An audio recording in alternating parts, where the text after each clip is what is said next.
大家好，我係阿敏，今日唔出街啦，喺屋企同你分享潤肺治咳、滋陰養顏嘅冰糖雪梨銀耳羹，特別適合乾燥嘅秋冬季節飲用㗎。首先我哋將啲銀耳泡發，銀耳要選呢種淡黃色或者米白色嘅，朵形完整，耳片密集，耳片越厚呢，佢含膠質量越高。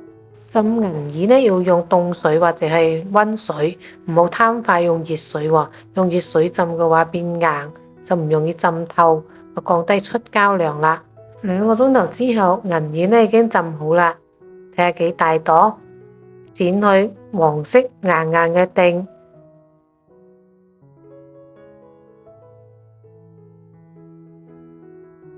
再將銀耳撕細或者剪成細塊。咁容易出膠。如果你覺得我嘅影片都唔錯，請點讚、訂閱、分享我頻道，並撳埋個鐘仔啦！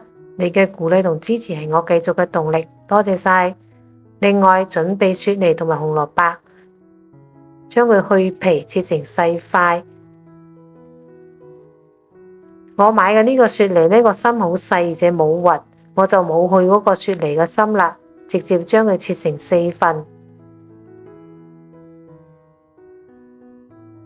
煲裏面加入2.5升嘅清水，將頭先撕碎咗嘅銀耳塊倒落去，同埋啲雪梨同埋紅蘿蔔一齊倒落去，大火煮滾之後再煮佢10分鐘，將啲銀耳嘅結構快速嘅打開，咁樣呢佢陣間後面慢燉嘅時候呢就好容易出膠啦。水滾咗之後再轉細火燉佢1個半鐘，時間越長膠質就越多。1個半鐘過去啦，我哋嚟睇下。你會睇到嗰啲湯會變濃、變稠、變黏，銀耳呢變得潤滑。呢個時候呢加入冰糖，因為雪梨同埋紅蘿蔔呢都自帶咗甜味，咁冰糖呢就唔好放太多啦。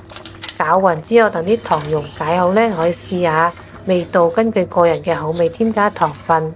我用嘅係不鏽鋼煲，佢保溫性能好。關火之後呢，再焗佢30分鐘之後先至再食啦。焗30分鐘之後呢，啲湯呢就變得更加黏稠。如果屋企有壓力煲嘅話，就更加快啦。煮佢40分鐘，再將佢保溫30分鐘，咁出嚟嘅湯呢都係好濃噶啦。湯呢係呈淺白色嘅，黏稠順滑。